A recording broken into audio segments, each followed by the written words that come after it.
Coucou tout le monde, bienvenue dans cette nouvelle vidéo. Aujourd'hui on est à Carrefour. Bon, ne me demandez pas pourquoi je suis dans ce rayon, mais je visite. Du coup je disais, on est à Carrefour parce que demain je vous emmène à Tahiti, culinairement parlant bien sûr.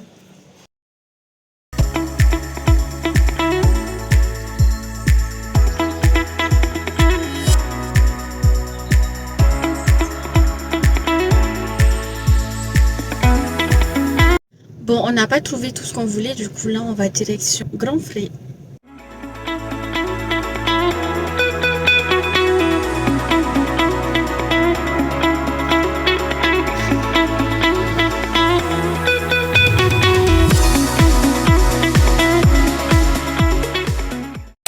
Et maintenant, direction la meilleure des poissonneries.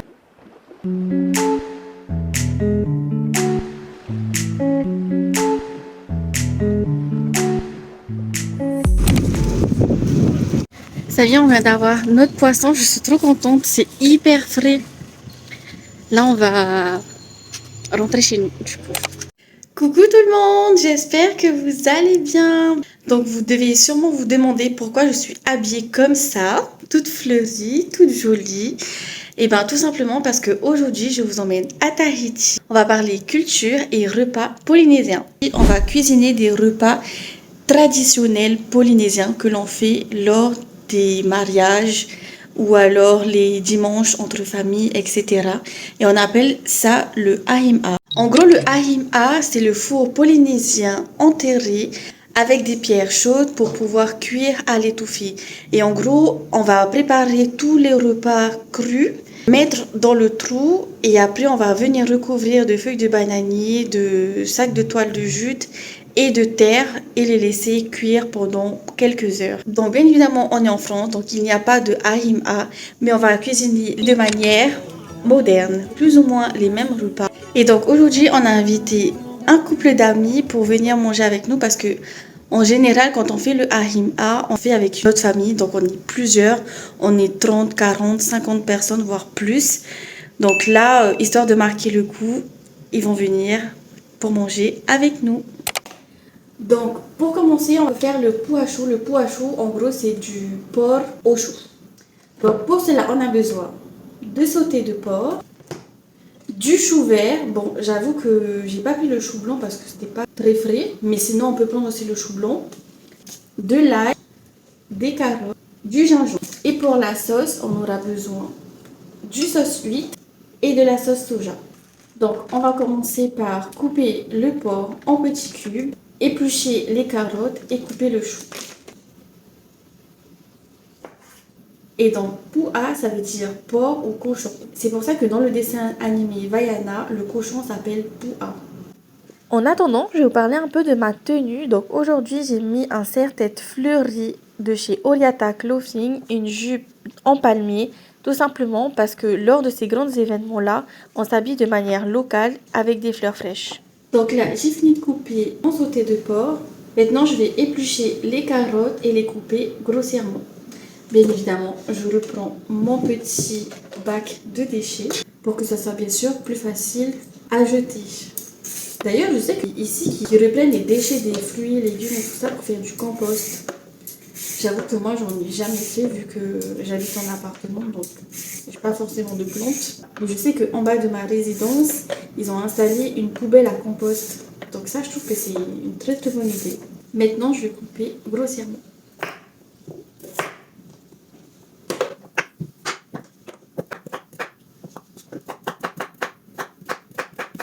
Donc du coup, j'ai coupé l'ail et les gingembre. Et maintenant, je vais passer au chou que je vais couper également grossièrement.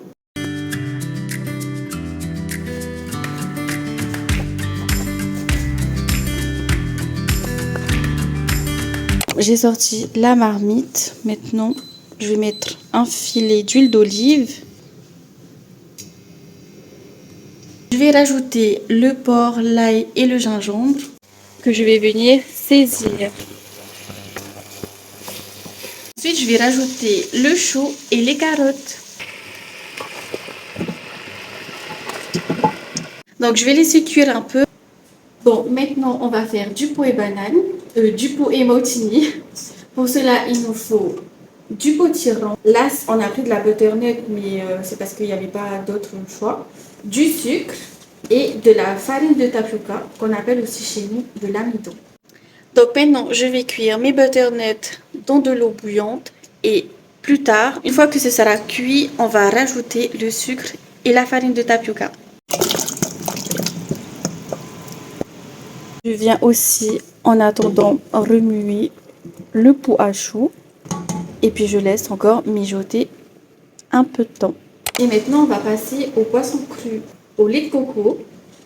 Et pour ça, il nous faut du poisson, du thon de préférence, du thon rouge ou du thon blanc, mais le thon rouge est meilleur, de l'oignon, de l'ail, du concombre et des tomates.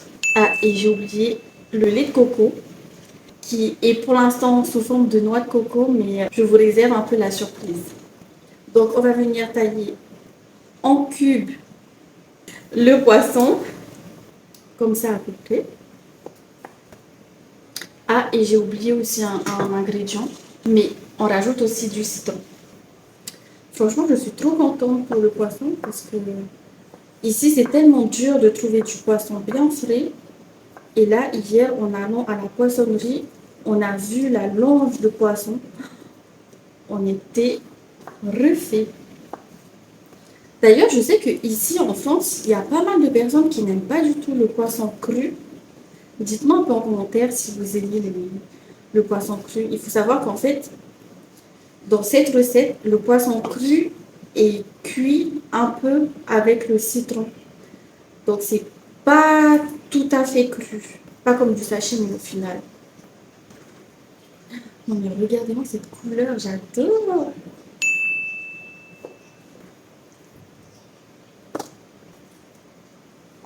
Maintenant, on va venir couper les tomates en cubes, après les avoir lavées, bien évidemment.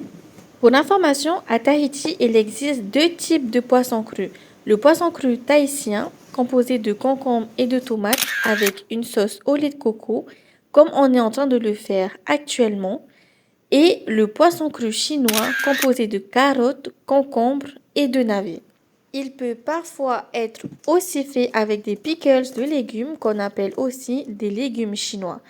Et sa sauce, elle, est citronnée et légèrement sucrée. Maintenant, je vais venir éplucher les concombres et les couper en fines lamelles.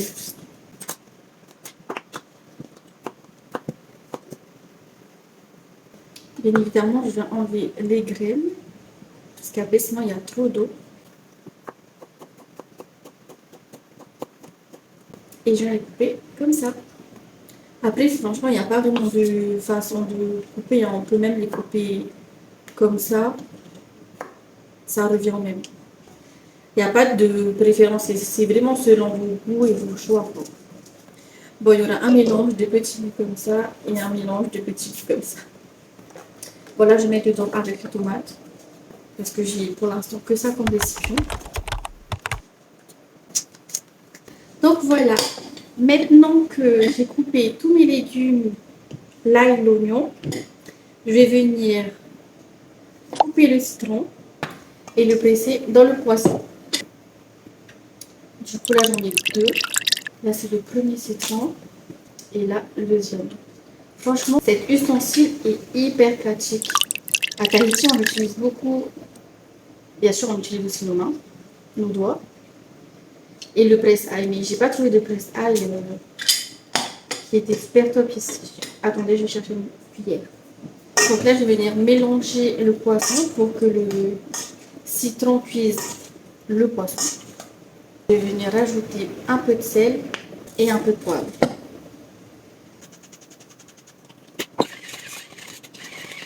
Ensuite, je mélange. Et là, en vrai, on peut déjà manger le poisson comme ça. Parfois, on le mange comme ça avec de l'oignon coupé en fines lamelles. Et ça fait aussi l'affaire. Mais là, vu que la vraie recette, c'est avec du lait de coco. Donc, on va faire ça. Je vais juste goûter.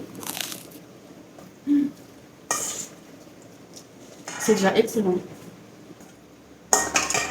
Et là, vous voyez que le poisson a déjà un peu cuit avec le citron. Franchement, je me tâte à me rajouter encore un autre citron. Mais je vais voir après. Là, je vais mettre l'ail, l'oignon. Et parfois, vous voyez, on peut le manger comme ça aussi, surtout quand on est à la plage et tout et qu'on n'a pas tous les ingrédients. Parfois, on prend juste ça et puis ça fait très bien l'affaire, quoi. Mais bon, on va faire les bonnes choses dans le bon ordre et surtout traditionnellement parlant. Bon, je rajoute finalement mon troisième citron. Après, j'avoue que j'ai pas vraiment de recette avec les doses exactes à vous donner parce que c'est vraiment en fonction du goût de chacun, quoi.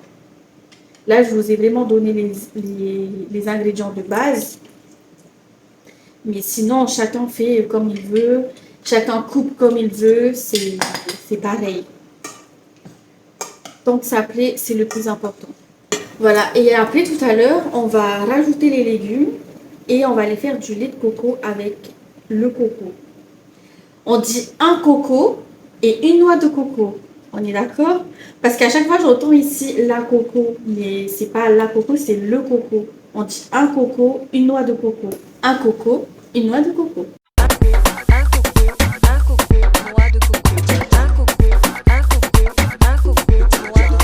Donc voilà, maintenant je vais réserver ça au frais parce que c'est quand même du poisson cru pour éviter que ça tourne. Et on va aller faire le lait de coco. Donc à de suite. Atelier noix de coco. Donc là, on nettoie la noix de coco. Un coco, une noix de coco. Merci vraiment, Lama. Ne te fais pas mal, hein? Ça va, là, dis-toi. Tant que j'en ai encore 5, ça me va. Voilà, on va passer au coco. On va faire du lait de coco. Donc, la première étape, c'est acheter des cocos, bien sûr, parce que ça pousse pas ici. Et puis, avec ma binôme, du coup, on a nettoyé et tout, histoire d'enlever un peu les impuretés. Enfin, les petits, je sais pas comment ça s'appelle. Je sais pas, ces petits trucs. Les fibres. Voilà, les petits fibres et tout. Et puis, voilà, hein, pour que ça soit un peu plus propre. Donc là, on va casser le coco en deux pour pouvoir le râper. Petite technique et tout, là, ce sont deux yeux et ici la bouche. Du coup, on va casser la tête parce qu'à Tahiti, on adore casser la tête. Non, je dis pas. Ouais, on casse la tête en deux. Et... Quelle force!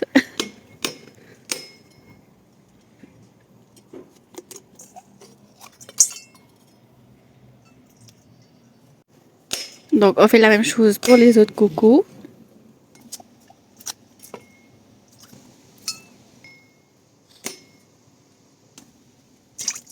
C'est trop beau!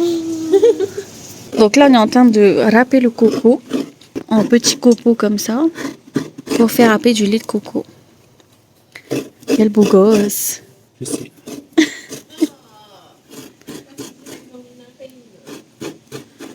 Maintenant qu'on a râpé le coco, on met dans un torchon. Ensuite, on va le presser pour que ça fasse du lait de coco.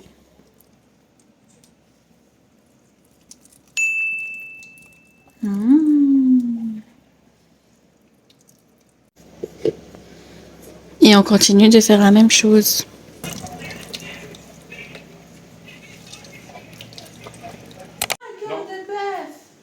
C'est un fruit. Ben oui, mais le cœur de bœuf, c'est un fruit. Enfin, après, c'est un animal aussi, c'est une partie. Non, cœur de bœuf, c'est la tomate. Il n'y a pas de piquant. Si. C'est un... Mais je sais ce que c'est. J'en ai eu au festival. Petite pause dans cette vidéo. Meherio, que vous venez de voir juste à l'instant, est la présidente de l'association Fenoaora.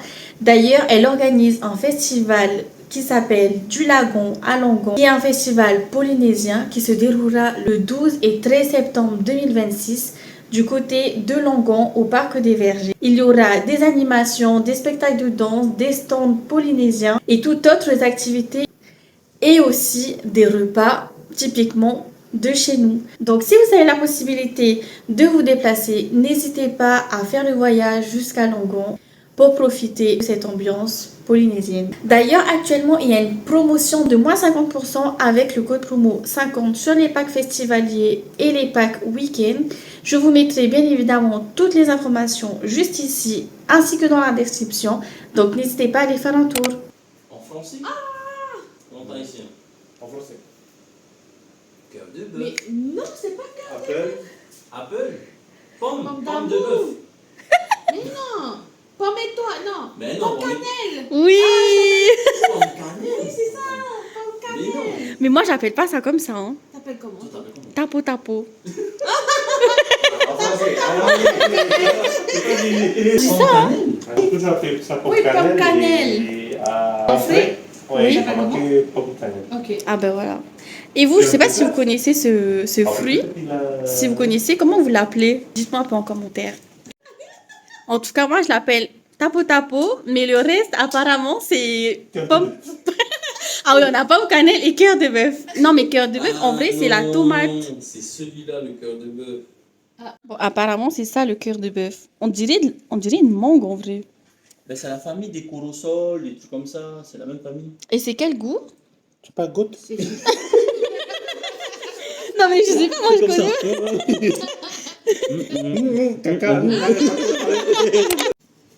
Ça va les Ouais, chuches de de mon mangue? côté, je m'occupe un peu des mangues. On va préparer des mangues pour bon en chinois. Donc, recette phare pour quand on arrive à Montréal. C'est une recette un peu. Tu peux trouver au quai des ferries. Hyper rafraîchissant. Et puis, ben voilà la mangue. Ça vient de l'Espagne, je crois. C'est pas les plus belles, mais elles sont pas mal. Ça fait l'affaire. Ça va faire l'affaire, oui. Bon, pendant que d'autres nettoient la noix de coco, d'autres épluchent des mangues, moi je vais couper et nettoyer le taro, un tubercule de la famille du manioc. Bon, du coup, maintenant que la butternut est cuite, on va venir l'écraser pour faire de la purée. C'est juste de la butternut bouillie, quoi. Du coup, maintenant que la butternut est réduite en purée, on va faire 2 bols de fruits et 1 bol de farine de tapioca. Voilà.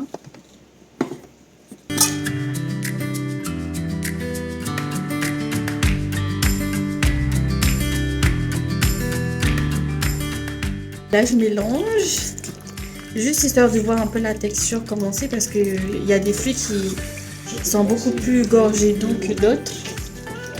Donc là, c'était juste pour voir un peu la texture commencer et au fil du temps, je vais rajouter la farine de tapioca.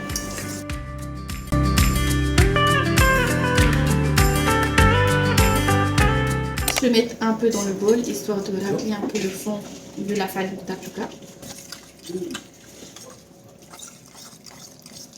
Je mets dedans. Ok. Bon, normalement, c'est bon. Maintenant, on va mettre un bol de sucre. Faut vraiment pas miser sur le sucre, surtout que c'est pas un fruit qui est déjà sucré. Je pense que ça devrait aller. Non, je rajoute encore. Donc pareil, je vais venir rajouter petit à petit. Là, maintenant qu'on a fini de mettre le sucre, on va mettre de la vanille. Voilà, et une que je vais venir presser pour faire sortir les graines. Ça a l'air trop bon. Et je laisse ça. Je viens mélanger. Maintenant, on va mettre la préparation dans un plat qui va au four. Bien. Et voilà le résultat.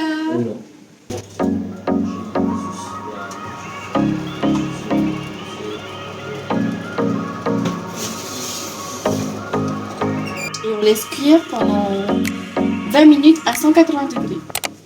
Bon, maintenant qu'on a fini de presser notre fameux lait de coco, on va rajouter les légumes. Et on finit par le lait de coco.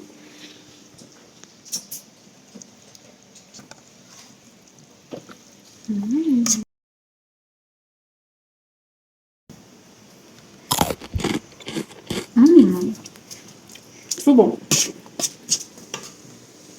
Et voilà.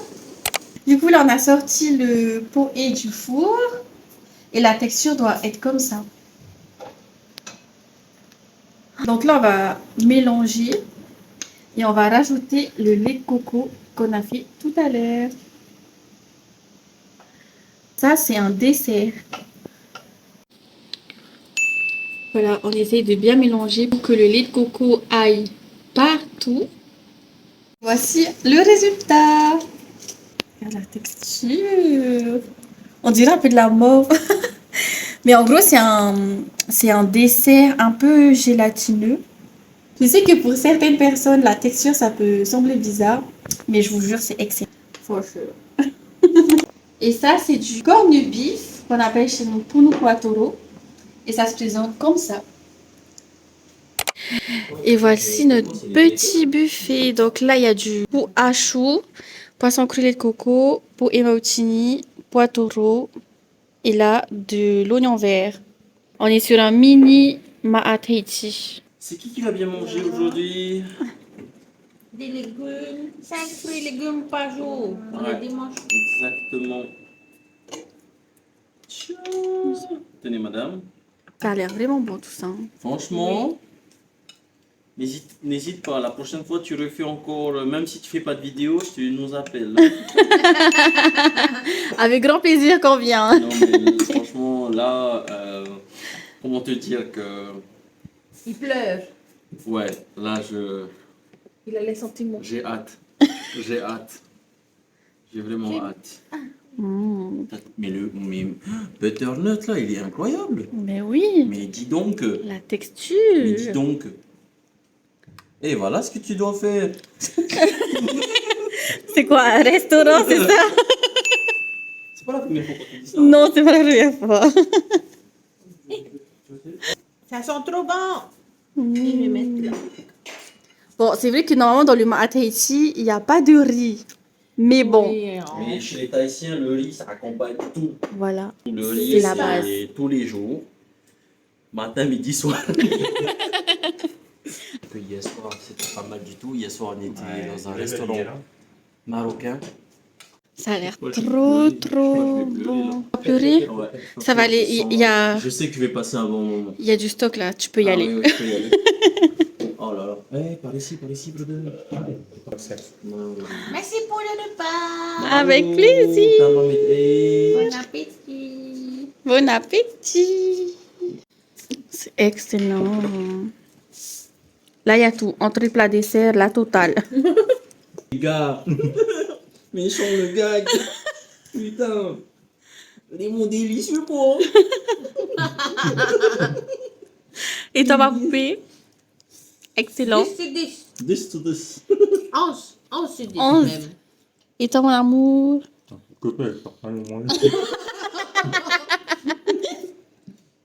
Pas ouf, pas ouf. Ah oui, je vois ça, je vois ça. À Tahiti, on mange avec les dents. Il n'y a pas de fourchette. Et c'est comme ça qu'on mange. Comme les aborigènes. Là, on a un bel exemple.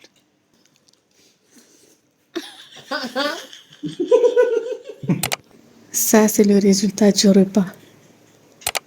Bon, et bien voilà, on arrive à la fin de la vidéo. On a trop mangé, clairement.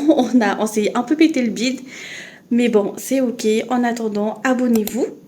Franchement, abonnez-vous si vous voulez voir la suite de l'aventure. Parce que je publie une vidéo tous les jeudis à 18 h. Et en attendant, on se retrouve la semaine prochaine pour une nouvelle vidéo. Mouah.